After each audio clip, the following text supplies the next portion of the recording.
안녕하세요, 시청자 여러분. 처음으로 인사를 드리게 된 40대 여자입니다. 저는 삼형제 중 제일 맏아들인 남편과 결혼해서 지금은 오순도순 행복하게 화목한 가정을 이루며 살고 있습니다. 하지만 온 가족이 하나 되어 지내게 된 지는 오래되지 않았습니다. 서로 켜켜이 묵은 오해들이 있기도 했고 시기 질투하는 행동들이 있기도 했었어요. 물론 한평생을 남으로 살아온 사람들이 가족이라는 틀로 갑자기 묶이게 되니까 그런 모습이 나올 수밖에 없긴 하겠지만요. 현명하게 또 깔끔하게 모든 오해를 풀고 대처를 했던 저희 가족의 지난 이야기를 한번 풀어보려고 합니다. 그럼 지금부터 제 시집살이 아닌 시집살이 이야기를 한번 시작할게요.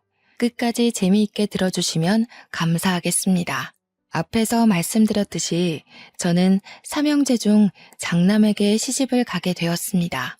아들만 줄줄이 셋인 집이고 딸이 귀한 집이라면서 시부모님이 저 결혼할 때 제발 손녀딸 한번 안아보는 게 소원이라고 하셨어요. 저는 소원이라고까지 오바해서 말씀하실 필요가 있나 싶었는데 동서들도 줄줄이 아들만 낳았더라고요. 어쩐지 저 결혼할 때 손 꼭 잡고 딸 이야기만 하신다 싶었죠. 우리 남편이 저랑 유학 시절에 만나서 공부를 마치고 결혼을 하게 된 케이스라 삼형제 중에서는 가장 늦게 결혼을 하게 되었습니다. 다행히 시부모님께서 순서에 상관없이 짝만 맞으면 빨리 결혼해라 주의였기에 장남이 장가를 못 갔음에도 둘째 서방님, 셋째 서방님 모두 일찍 결혼을 하셨어요. 동서들은 그러니까 시부모님과 저와 훨씬 오래된 사이고 사이도 좋았습니다. 저희 시모가 항상 며느리들이 최우선이다 하시면서 배려도 많이 해주시고 챙기기도 많이 해주셨거든요. 저희 남편의 공부가 끝나질 않아서 저희는 결혼식만 후다닥 한국에서 치르고 다시 해외에 돌아가서 남편의 공부를 끝마칠 때까지 있었어요. 명절이라고 한국에 들어갔다 나왔다 할 형편도 그때는 되지 못해서 시댁 식구들이랑 친하게 지낼 수 있는 시간이 확실히 부족하긴 했습니다. 그래도 요즘은 휴대폰이 워낙 좋으니까 가족 단톡방이라는 게 존재하는 덕분에 그럭저럭 한국살의 이야기도 들을 수 있었고 시댁 행사도 들을 수 있었어요. 시부모님은 건물을 두 채 가지고 계신 분들이셨는데 한 개는 상가 건물이셨고 한 개는 주택이라서 상가 건물에서 수익이 좀 나는 정도였습니다. 그런 이야기들을 단톡방으로 듣고 있으니 저도 빨리 한국에 가서 얼굴 마주하고 이야기를 나누고 싶었어요. 워낙 단톡방에서도 동서들도 시부모님과 허물없이 이야기를 하다 보니까 좀 부럽더라고요. 둘째 동서는 의젓하게 의견들을 조합해서 어디 여행이라도 갈라치면 계획을 짜는 사람이었고 막내 동서는 애교가 많은 타입이었습니다. 저는 워낙 조용조용한 성격이라 확실한 캐릭터를 가지고 있는 동서들이 부러웠죠. 남편과 제가 만나게 된 이야기를 잠깐 하자면 우리 남편은 대학원을 진학한 인재였고 당연한 수순으로 유학길을 밟은 엘리트였습니다. 저는 대학을 졸업하고 취업도 되지 않고 삭막한 대한민국에서 벗어나 자유를 찾아보고자 워킹 홀리데이를 신청해서 외국으로 왔고요. 워킹 홀리데이로 왔으니 고삐 풀린 망아지처럼 놀다가도 낮에는 레스토랑에서 아르바이트를 하며 돈을 모았어요. 그때 남편은 제가 일하던 레스토랑에서 늘 점심을 먹었습니다. 그 동네가 한국 사람들이 잘 없기도 하고 남편은 매번 같은 메뉴만 먹던 사람이라 좀 궁금해졌어요. 생긴 것도 꽤 멀끔하고 늘 신문이나 영어가 잔뜩 쓰여있는 책을 읽던 남편에게 조심스럽게 이야기를 걸었고 어느 날부터는 점심을 저와 함께 먹게 되었습니다. 자상한 면모가 넘치던 남편에게 제가 홀딱 반해버렸고 저희는 결혼을 꿈꾸게 되었죠. 남편의 동생들, 그러니까 서방님들은 일찌감치 회사에 다니고 있었고 다복한 가정을 꾸리라는 시부모님의 염원대로 결혼도 일찍 했더라고요. 당시 갓난아기이던 조카들을 보여주는데 어찌나 귀엽던지 저도 남편의 아이를 낳으면 이런 모습의 아이가 태어날까 꿈도 꾸게 되었습니다. 아무튼 이미 동서가 둘이나 생긴 마당에 잘 지내봐야겠다고 생각하면서도 시차 때문에 자주 연락을 할 순 없었어요. 저희가 잠깐 한국에 2주일 정도 나가서 결혼식만 딱 올릴 때 그때 만나 밥 한 번 먹고 인사하고 한 게 가족 만남의 끝이었습니다. 저희 부부는 아예 해외에서 둥지를 틀려고 마음을 먹었어요. 한국에 1년에 한두 번 나가면 되지 않을까 싶었고 남편과 제가 이미 해외 생활을 꽤 했기 때문에 나쁘지 않은 결정이라고 생각했습니다. 남편은 학생 신분으로 있었지만 비자 처리가 오히려 좋았고 저는 남편의 배우자로 비자를 얻게 되었거든요. 이대로 취직하면 영주권 받는 것도 어렵지 않다고 해서 저희는 외국 기업의 연구실을 알아보았어요. 그런데 그때 한국에 있는 유명한 제약회사에서 남편에게 개인 연구실을 주겠다는 제안이 온 겁니다. 제품 개발에 참여하면서 개인 연구실을 주고 연봉도 꽤 좋은 조건으로 맞춰주겠다고 했어요. 그때 저희는 조금 고민이 되더라고요. 외국 기업이 좀 더 자유로운 사내 문화가 있지 않을까? 지금 와서 한국에 가면 우리가 적응할 수 있을까 하는 고민들이요. 그런 고민들이 무색하게 제가 임신을 했다는 사실을 알게 되었고 남편은 서둘러서 한국으로 들어가기로 결심을 했습니다. 하지만 학교에서 하던 연구까지는 마치고 돌아가야 한다는 조건이 있었기 때문에 만삭 때쯤에나 한국으로 들어갈 수 있게 되었어요. 6개월이 넘는 시간 동안 남편은 일을 빨리 마치기 위해 열심히 밤샘 연구를 하게 되었고 저는 태교에 집중했습니다. 한국에 있는 조리원이 좋다고 하던데 엄마한테 예약을 해달라고 연락도 하고요. 몇 년 만에 한국에 가는 건지 설레는 마음으로 디데이를 세기도 했습니다. 하지만 모든 게 계획대로 착착 움직여지지는 않죠. 임신 8개월쯤 드디어 귀국 일주일 남겨두고 뱃속의 아이가 뭔가 잘못된 건지 배가 너무나도 아파오기 시작했습니다. 서둘러 응급실로 향했고 조산으로 아이를 낳게 되었습니다. 한국말로는 팔싹동이라고 하죠. 아이가 조금 작게 태어난 탓에 인큐베이터 안에서 몇 개월을 더 지내야만 했어요. 당연히 귀국은 미뤄지게 되었고 출생신고도 외국에서 하게 되었습니다. 몸조리를 하고 아이가 장시간 비행을 할 수 있는 체력이 올 때까지 기다리느라 6개월을 더 외국에서 보내야 했어요. 당연히 부모님도 시부모님도 너무나도 안타까워하시면서 아이와 산모가 건강하게 비행할 수 있을 때까지 기다려 주셨습니다. 가족들이 그렇게 저희 편에서 이야기를 해주실 때마다 오히려 죄송스럽더라고요. 몇 년 만에 돌아가는 건데 얼마나 기다리셨을까 싶어서요. 그리고 남편을 스카우트한 회사도 걱정이 되었죠. 당장 6개월이라는 시간이 밀리게 되었으니까요.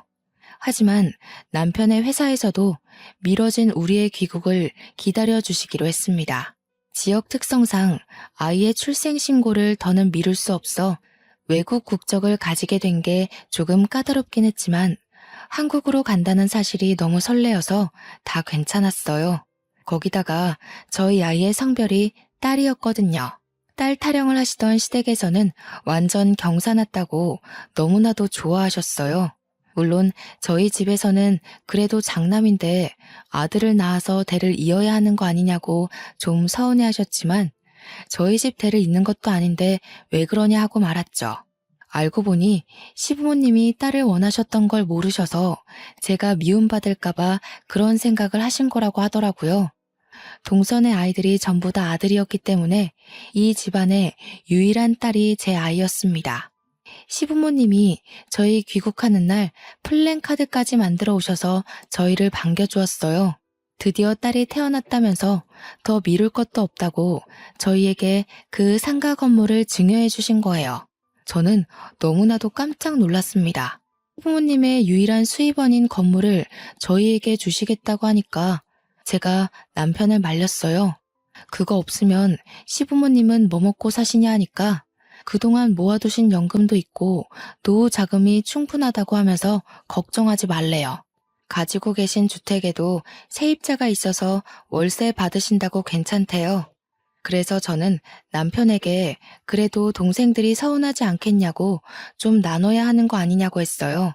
남편도 그 부분이 내심 마음에 걸렸던 것 같더라고요. 어릴 때 그 건물을 처음 시부모님이 사셨을 때 남편에게 주겠다고 이미 신신당부를 하셨었대요.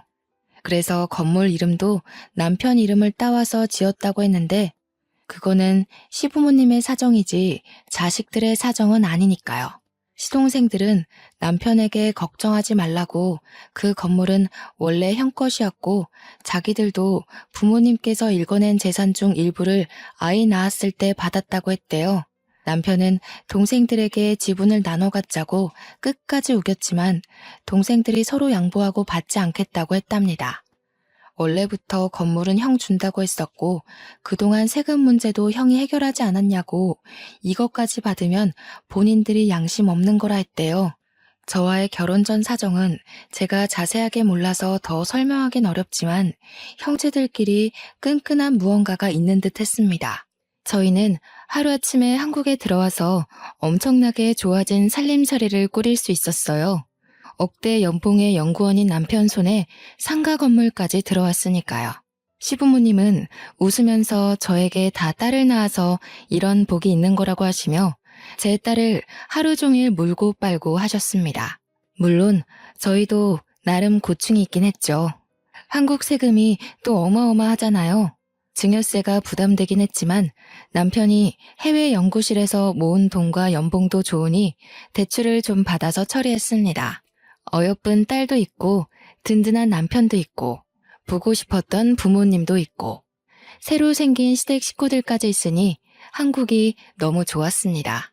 파트타임 아르바이트를 하지 않아도 되고 생활비를 펑펑 써도 넉넉하게 살 수 있었으니까요. 물론 월세의 일부는 시부모님께 용돈으로 드리기도 했지만 그래도 통장에 쌓이는 돈은 무시할 수 없었어요. 상가 건물이 강남에 있었던 것도 아니고 중랑구에 있었는데도 주변 인프라가 좋아서 그런지 비어있는 공실이 없었습니다. 그 덕에 꼬박꼬박 쌓이는 월세가 저의 기분을 배로 더 좋게 만들었어요.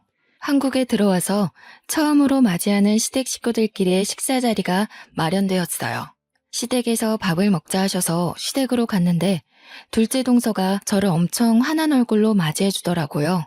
시부모님의 인성이 좋아서 그런 건지 다른 가족들도 전부 인성이 좋구나 하는 마음으로 저도 활짝 열고 다가갔습니다. 물론 셋째 동서가 예쁨을 많이 받아서 철이 덜 든 건지 저를 좀 불편해한 듯해 보였지만 낯가림이 심한 성격인 것으로도 보였습니다. 저한테만 은근 뜨뜨미지근하게 구는 것이 아직 덜 친해져서 그런가 보다 하는 생각이 들었거든요. 저한테 둘째 동서가 다가오더니 저희 시댁 가풍을 좀 알려드릴게요 하면서 이것저것 말을 해주더라고요. 제사는 설이랑 추석에만 간단하게 드리고 김장은 다 같이 한다고 시부모님 생신 때는 가족들끼리 여행을 간다고 했어요. 제가 고마운 마음에 이렇게 친절하게 말해줘서 고맙다고 했더니 셋째 동서가 저를 쓱 보고는 근데 그런 건 미리미리 알아두셨어야죠 하는 게 아니겠어요?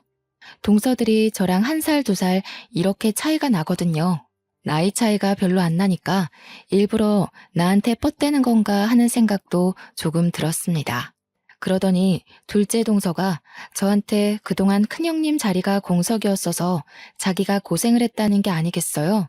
그러면서 셋째 동서가 자기가 고생했던 게 마음 쓰여서 일부러 형님한테 저러는 것 같다고 신경 쓰지 말라고 했습니다. 제가 잘 타이를게요 하더니 둘이서만 속닥속닥 하는 거예요.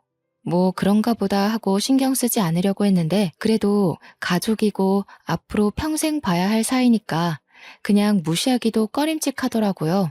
제가 공석이었다고 힘들었다고 하는 말이 이제 와서 큰형님 자리 얻었다고 뻗대지 말라는 소리로 들렸으니까요. 제 성격이 베베 꼬인 건 아니었는데 그렇게 들렸어요. 같이 밥 먹는 자리에서 시모가 제 딸을 엄청나게 챙겨주셨어요. 8개월밖에 안 된 아기다 보니까 계속 안아주고 업어주고 하시면서 제 딸 얼굴 보느라 밥도 제대로 못 드시는 겁니다. 그게 불편해서 제가 안고 있을 테니 식사하시라고 했는데 이때 아니면 언제 보냐고 저보고 밥 먹으라고 하시더라고요. 솔직히 애 때문에 밥을 제때 못 챙겨 먹을 때가 많아서 시부모님이 계속 아이를 봐주시니까 너무 편했어요. 저한테 막 이렇게 폭 안기는 애기는 처음이라면서 애가 어쩜 이리 순하니 하시는데 셋째 동서가 불쑥 끼어들었습니다. 저희 아들도 폭 안기는 맛이 있다고 좋아하셨잖아요. 그러니까 시모가 민망해하면서 알지 알지 하시는데 제가 다 민망했어요. 시모가 그래도 딸이라서 그런지 아들이랑은 좀 다른 맛이 있네 하시면서 애만 보니까 더 입 삐죽이고 둘째 동서가 셋째 동서 보면서 우리 막내 동서가 질투가 좀 있나 봐요 하는데 그런 느낌 드는 거 아세요? 자꾸 저만 빼고 자기들끼리 웃고 떠들고 하는 그런 느낌이요. 둘째 동서가 제 편을 드는 척하면서 막내 동서만 챙기는 딱 그런 느낌이 들었습니다. 근데 시동생들은 뭐 아무것도 모르고 밥만 먹고 있고 우리 남편도 별 대수롭지 않게 생각하면서 밥만 먹으니까 제가 말로만 듣던 시자가 붙으면 무조건 기피하고 보는 예민한 성격인가 하는 오해도 들고 딱 이 화목한 가족들 안에 저만 끼지 못하는 그런 예민한 사람이 된 기분이었습니다. 그렇게 밥을 먹고 다 정리하고 과일을 먹으면서 이런저런 유학생활 이야기를 하고 있는데 동서들 아들들이 전부 4살이거든요. 우리 아기는 8개월이니까 이제 기어다니는 수준인데 우리 딸한테 와서 장난감 칼을 위험하게 확 들이대는 거예요. 제가 놀래서 저도 모르게 조금 큰 소리로 어머, 그러면 안 돼. 우리 애는 아직 그런 거 가지고 놀 수 있는 나이가 아니야. 하고 말했어요. 그러니까 셋째 동서가 저한테 오더니 조용히 말해도 다 알아듣는 애들인데 왜 그렇게 큰 소리로 이야기를 하냐는 거예요. 자기 아들 놀래서 얼어붙은 거 안 보이냐고 저한테 막 뭐라고 하더라고요. 그러니까 둘째 동서가 또 은근히 끼어들어서 아직 형님이 애 키운 지 얼마 안 돼서 잘 모르시나 봐 이러는데 얄밉더라고요. 거기서 끝났으면 몰라도 한마디 더 덧붙이는데 이제라도 우리가 찬찬히 알려드리자 하는 겁니다. 아니 이게 애 키우는 법을 몰라서 생기는 일은 아니잖아요. 둘째 동서가 조카들을 불러오더니 애기가 남동생 같아 보여도 여동생이니까 칼 들고 장난치지 말자? 이러는 거 아니겠어요? 제가 기가 막혀서 저도 모르게 허! 하고 숨을 뱉었습니다. 교묘하게 우리 딸 얼굴을 가지고 감놔라 배놔라 하는 꼴 아니냐고요. 제가 얼마나 어이가 없던지 진짜. 그 자리에서 아무 말도 못한 제가 바보 멍청이 같고 분해 죽겠더라고요.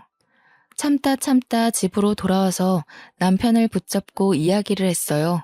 이상하게 동서들이 나를 싫어하는 것 같다고 하니까 남편이 저한테 그래? 그런 일이 있었어? 하더라고요. 무심해도 그렇지 시댁 한복판에 나를 던져놓고 챙기지도 않냐고 하니 미안하다고 하면서 다음부터는 자기가 잘 지켜보겠대요. 그 말 자체가 오늘은 아무 일도 없지 않았나? 하는 듯한 느낌이었습니다. 점점 내가 진짜 예민해서 그런 건가, 다들 아기가 있는 건 아닌가 보다 그렇게 결론이 나더라고요. 제 속이 갈팡질팡하니까 너무 찜찜하기도 하고 그렇게 시간이 조금 더 흐르니 추석이 다가왔어요. 우리 아이랑 같이 시댁에 먼저 가기로 했습니다. 남편은 급한 일이 갑자기 생기는 바람에 조금 늦게 연구실에서 출발한다고 하길래 저는 점심때쯤에서 시댁에 먼저 갔어요. 제사를 간단하게 지낸다고는 했지만 그래도 음식을 하는데 제가 손 놓고 보고만 있을 순 없으니까요. 그런데 시댁에 아무리 배를 눌러봐도 아무 기척도 없고 문도 열어주지 않는 겁니다. 시모에게 전화를 해봐도 무응답이고 동서들도 제 전화를 받지 않았어요. 연구실에 있는 남편에게 전화해봐야 조금만 기다려봐, 장 보러 가셨나? 하는 말만 돌아오고요. 그렇게 1시간을 넘게 기다리니 시모에게 전화가 오더라고요. 저 문 앞에서 기다리다가 아무 기척도 없어서 근처 카페에 왔어요 하고 말씀을 드리니까 시모가 화들짝 놀라시는 거예요. 오늘 늦게 온다고 하지 않았니? 잠깐만 기다리렴 하시더니 동서들이랑 우르르 집으로 오시는데 목욕 바구니를 들고 계셨어요. 셋째 동서가 저한테 아니 왜 벌써 오셨어요? 늦게 오시는 줄 알았는데 이러더라고요. 집에서 애 키우시면서 늦는다고 통보하셨길래 친정 갔다 오시는 줄 알았다고 은근히 비꼬면서 이야기하는 겁니다. 제가 분명 둘째 동서가 몇 시쯤 오냐고 미리 전화가 왔었기에 점심때쯤이면 갈 수 있을 것 같다고 했거든요. 아이 11시쯤 낮잠 한숨 재우고 갈 거라고요. 저도 참기 힘들어서 둘째 동서한테 내가 점심때쯤 간다고 했잖아 동서 이러니까 자기네들은 오전에 이미 모였대요.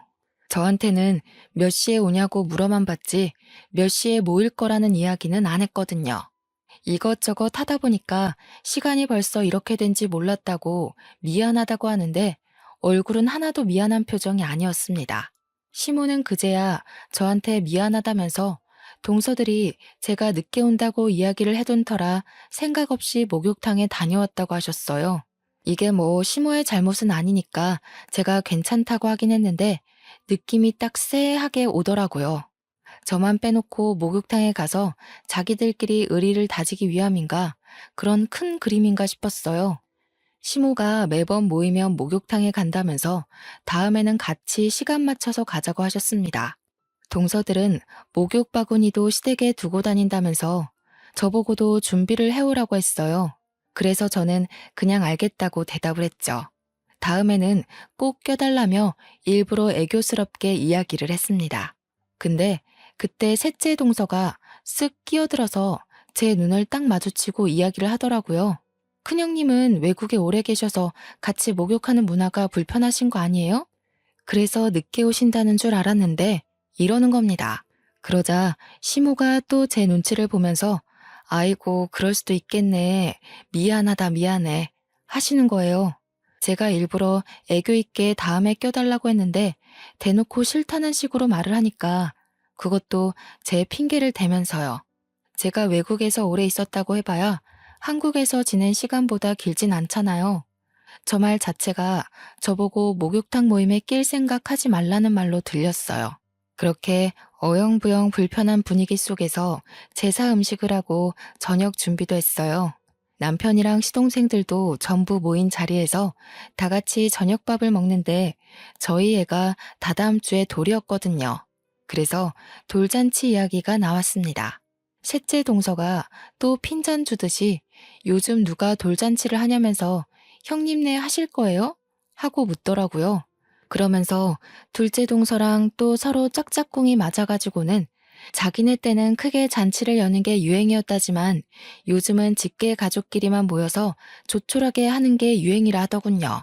저희도 이미 직계 가족들끼리만 하려고 장소를 다 대여해둔 상황이었어요. 그래서 우리도 스몰 웨딩처럼 스몰 돌잔치를 할 거라고 했어요. 그러니 셋째 동서가 그제야 속내를 털어놓더라고요. 아, 부담되겠네. 작은 형님이랑 저랑 뭐 서로 결혼하고 애 낳고 시기가 비슷해서 선물을 주고받고 하긴 했는데 큰 형님은 저희한테 뭐 준 것도 없이 받아만 가시겠네요. 그러니까 남편이 제가 했던 말이 기억이라도 난 건지 눈살을 찌푸리면서 셋째 동서한테 한마디 하더라고요. 빈손으로 와도 아무 소리 안 할 테니까 마음이나 곱게 준비해서 오라고요. 우리 남편이 평소에 말을 예쁘게 부드럽게 하는 편인데 톡 쏴서 이야기를 하니까 다른 가족들도 전부 꿀먹은 벙어리가 됐어요. 저도 짜증이 났지만 남편이 저렇게 말해주니 고마워서 끄덕이면서 남편 편을 들었죠. 그러니 둘째 동서가 거기서 분위기를 푼답시고 한 소리가 글쎄 분위기를 더 쎄하게 만들었습니다. 그래도 형님네는 건물 받으셨으니까 평생 선물 다 받은 거나 마찬가지죠 뭐. 시부모님도 얘네가 왜 이러나 하는 눈빛으로 동서들을 보고 표정을 싹 고치시는데 둘째 동서랑 셋째 동서만 신나서 웃더라고요. 분위기가 이상해진 걸 모르는 척 하는 건지 아니면 모르는 건지 가늠이 안 갔어요. 둘째 서방님이 심상치 않은 분위기에 둘째 동서한테 다 끝난 이야기는 뭐하러 하냐고 핀잔을 주니까 둘째 동서가 아무것도 모른 척 하더라고요. 눈 동그랗게 뜨고서는 내가 뭘? 그냥 축하드린다고 이야기한 건데? 하는데 그 말에 뼈가 있다는 걸 누가 모를까요? 아무리 눈치 없는 사람이 와도 이 분위기가 나를 축하하는 분위기는 아니구나 하고 느낄 정도였어요. 우리 남편이 더 이상은 참기가 힘들었는지 피식 웃으면서 이야기를 이어갔습니다. 내가 이런 말 나올까봐 지분을 나눠 갖자고 그렇게 이야기를 한 건데 우리 동생들이 집안에서 입단속은 잘 안 시키나 봐? 그러니까 되려 동서들이 아니에요 이러면서 헐레벌떡 진짜 순수하게 축하의 의미였다고 이야기를 했어요. 그런데 누가 그 말을 순수하게 믿겠습니까? 시부가 되려 동서들에게 자중하라는 식으로 이야기하시면서 불편한 기색을 내보이고 서방님들도 전부 동서들을 째려보는 걸로 마무리가 됐습니다. 저는 제가 나서서 좋을 게 없다는 걸 알았기에 조용히 밥만 먹었어요. 그렇게 아슬아슬하게 3년이라는 시간을 보냈습니다. 여전히 저는 은근히 왕따를 당하며 온갖 행사에서 배척을 당했어요. 예를 들면 시부모님 생신 때 동서들끼리 선물을 준비할 때도 저한테만 말을 안 해줘서 저만 빈손으로 가기도 했고요. 물론 그 뒤로 더럽고 치사해서 혼자 따로 준비해서 선물을 챙겼죠. 그러니까 오히려 저한테 너무 튀는 행동 하시는 거 아니냐고 서운하다고 하더라고요. 정작 서운한 사람이 누군데 그렇게 말을 하는지. 이런 건 정말 기본 중에 기본이었습니다. 은근히 저랑 불꽃 튀기면서 경쟁을 하려고 하는데 나중에는 제가 지쳐서 그냥 손을 놔버렸어요. 시부모님은 맏며느리가 무뚝뚝한 아이다 라고 생각하시는지 저한테 뭘 바라지도 않으셨고요. 저만 빼놓고 시부모님 모시고 백화점을 간 걸 당당하게 SNS에 올리지를 않나. 명절 때도 교묘하게 저만 시간을 다르게 불러서 목욕탕 모임에 빼버리질 않나. 우리 시모는 제가 외국 살다 와서 같이 목욕하는 걸 싫어하는 줄 알고 계속 저를 부르지 않으셨고요. 한 번은 여행을 갔는데 둘째 동서가 저한테 아무것도 준비해오지 말라고 단단히 일러두는 겁니다. 형님이 따로 뭘 챙겨올까봐 오히려 지들이 불편하다면서 만나서 장을 볼 거니까 걱정하지 말라고요. 그런데 진짜 만나서 장 볼 것만 빼고 동서들이 완전 보따리짐을 들고 왔더라고요. 저한테는 아무것도 준비하지 말라고 하더니요. 블루투스 스피커부터 시작해서 각종 게임에 술에 반찬에 집안 살림을 다 쓸어왔나 싶을 정도로 챙긴 거예요. 아무것도 준비하지 말래서 나는 그냥 몸만 왔는데 너무 가볍게 왔나 봐 미안해 하고 인사치레를 하니까 셋째 동서가 끼어들어서 말하더군요. 큰형님이 잘 모르시는 게 하루 이틀도 아니고 괜찮아요. 이런 식으로요. 저는 억울해서 진짜 눈물까지 나올 것 같았지만 꾹 참았어요. 둘째 동서가 얄밉게 저한테 큰형님이 아무거나 준비해 오실까봐 가볍게 오시라고 한 거예요 하는데 도대체 제가 뭘 잘못했길래 이렇게까지 나를 미워하나 싶었습니다. 이게 전부 저를 깎아내리는 말이라는 걸 모를 리가 없으니까요. 너무너무 열이 받았어요. 3년이나 지속된 은근한 따돌림에 제가 먼저 말을 하자니 치졸한 사람이 되는 것 같고 참고 있자니 평생 당할 것 같고 결국 어디 털어놓을 데가 없어서 우리 집 올케한테 얘기를 했어요. 그러니까 올케가 그 집 동서들이 여우네 이러면서 우리 신우가 된통 걸렸네 어쩌면 좋아 이러더라고요. 알면서도 내가 뭘 어떻게 해야 할지 모르겠다고 현명한 방법을 알려달라고 하니까 올케가 저보고 돈지랄을 한번 해보래요. 어차피 살림살이도 넉넉한데 돈 팍팍 써가면서 아예 길을 죽여버리라고요. 완전 최고급으로 코스 짜서 시부모님만 모시고 여행을 한번 다녀오면 다들 분해할 거라고 하길래 해볼까 싶었죠. 그래서 연말에 인천에 있는 5성급 호텔을 예약하고 완전 큰맘 먹고 남편이랑 준비를 했어요. 레스토랑도 완전 야경 잘 보이는 그런 고급 레스토랑 예약까지 다 해두고요. 시부모님 선물도 명품으로 준비했습니다.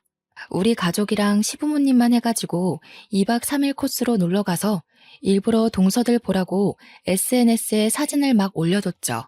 그랬더니 동서들이랑 저랑 셋이 있는 단톡방에 난리가 난 거예요. 어떻게 자기들만 빼놓고 갈 수 있냐부터 시작해서 좋은 데 가셔서 좋겠다고 난리 법석이더라고요. 그러면서 이제 자기네들이 준비한 건 싸구려라서 성에 안 차시겠다고 앞으로는 형님이 다 하시면 되겠다 하는데 진짜 제 동생들이었으면 한 대씩 쥐어 박았을 것 같아요. 그래도 열등감 폭발하게 만들었으니 이번 작전은 성공인가 싶었죠. 그랬는데 둘째 동서가 저한테 선을 넘더라고요. 건물 받아서 재력 과시하려고 그러시는 거냐면서 없는 사람 서럽게 만든다고 제가 시부모님 모시고 좋은 데 간 게 그렇게 안이 꼽냐고 물어봤습니다. 그러니까 셋째 동서가 단톡방에 장문의 문장을 저에게 보냈어요. 작은 형님께 제가 맨날 들어서 알고 있어요. 큰 형님이 저희 집, 작은 형님네 집 전부 무시한 이야기들이요. 국적도 일부러 보란 듯이 외국 국적 가지고 싶어서 거기서 출산하고 오신 거 저희가 모를 줄 알아요? 큰형님이 건물 지분 나누자고 할 때도 싫다고 하셨다면서요. 그래서 아주버님께서 말로만 건물 지분 나누자고 하고 행동은 안 하신 거라던데. 목욕탕 가는 것도 외국에선 그런 남사스러운 짓 안 한다고 우리가 이상한 거라고 하셨다면서요. 제가 처음엔 큰형님 생겨서 정말 좋아했었는데요. 그 이야기 듣고 완전 실망했어요. 그러니까 둘째 동서가 갑자기 나타나서는 아니 무슨 그런 이야기들을 미주알 고주알 다 하는 거야? 하면서 톡방을 나가버리는 겁니다. 저는 셋째 동서의 톡에 정신을 못 차리겠는 거예요. 이게 다 무슨 말도 안 되는 소리인가 싶고 제가 언제 국적 가지고 우스대기를 했나 건물 지분 가지고 아까워하기를 했나 오해가 있어도 단단하게 오해가 있는 것 같아서 셋째 동서에게 바로 전화를 걸었습니다. 한참을 받지 않다가 전화를 받더라고요.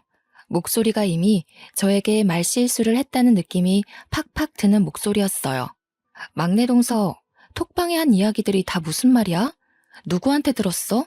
이미 엎질러진 물이니까 다 이야기할게요. 전부 다 사실 맞잖아요. 제가 작은 형님께 다 들었어요. 그동안 작은 형님한테 되바라졌다고 그러셨다면서요. 우리 아들이 큰 조카 괴롭힌다고 지 엄마 닮아서 못 되어 처먹었다고 그랬다면서요. 제가 그런 말 듣고도 형님한테 잘 지내자고 할 수 있겠어요? 저는 머리가 핑 도는 기분이었습니다. 결단코 제 가슴에 손을 얹고 그런 말을 한 적이 없었거든요. 제가 미치지 않고서야 그런 이야기를 둘째 동서에게 할 리가 없잖아요. 나는 둘째 동서한테 그런 말 한 적도 없고 따로 톡을 하거나 전화를 한 적도 없어. 오히려 동서들이 나를 싫어한다고 생각해서 더 잘 지내보려고 했지.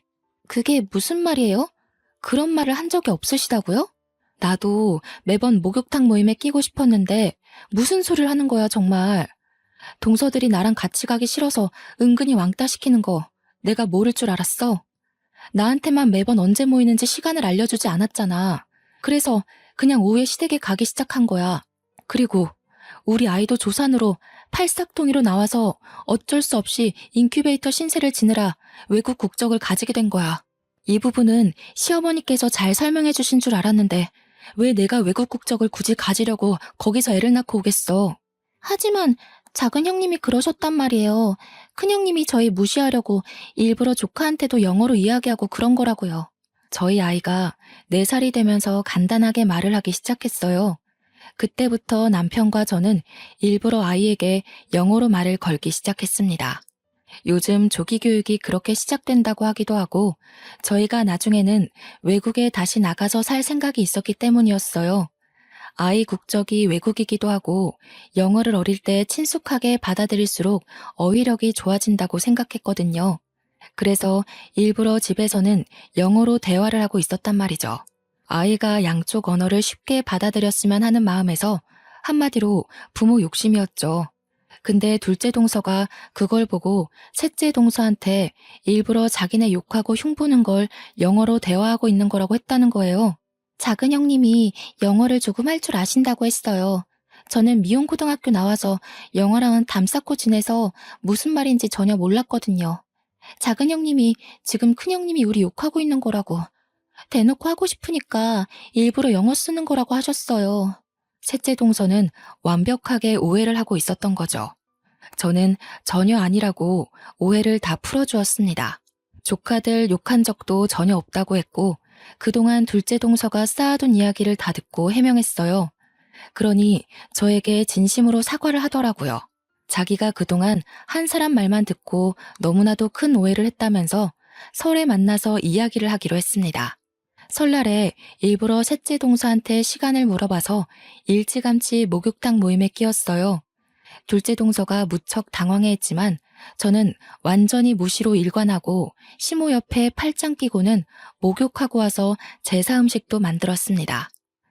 남편들도 다 와서 돕고 있는데 제가 셋째 동서랑 잘 지내고 있으니까 둘째 동서가 뭔가 조바심이 났나 봐요.